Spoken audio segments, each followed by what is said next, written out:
એકબીજાના પ્રેમમાં 7 જન્મો સુધી સાથે રહેવાના સપના જોનાર પ્રેમી યુગલે ભચાઉના અમરાપરમાં સજોડે ફાંસી ખાઈને જીવન લીલા સંકેલી લેતા ચકચાર મચી ગઈ હતી।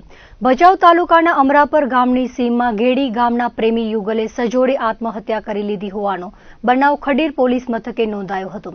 ગઈકાલે સાંજે 4:30 વાગ્યાના અરસામાં અમરાપર ગામના સામત આહિરે પોલીસ મથકે બનાવની જાણ કરી હતી તો પોલીસ કાફલો પણ ઘટના સ્થળે પહોંચ્યો હતો। તપાસ દરમિયાન 26 વર્ષીય હલુબેન જેઠાભાઈ કોલી અને 27 વર્ષીય કેસાભાઈ સોમાભાઈ કોલીએ આત્મહત્યા કરી લીધી હોવાનું સ્પષ્ટ થયું હતું। બંને પ્રેમીઓએ ઝાડ સાથે દોરડું બાંધીને 4 દિવસ પૂર્વે ફાંસી ખાઈ લીધી હોવાનું પ્રાથમિક તપાસમાં બહાર આવ્યું છે। બંનેના મોત 4 દિવસ પૂર્વે થયા હોવાથી પીએમ માટે મૃતદેહોને જામનગર મોકલી આપવામાં આવ્યા હતા। આ બંને યુવક યુવતી વચ્ચે આડા સંબંધ હોવાથી કયા કારણોસર આત્મહત્યા કરી લીધી છે તે હજુ સુધી સ્પષ્ટ થયું નથી।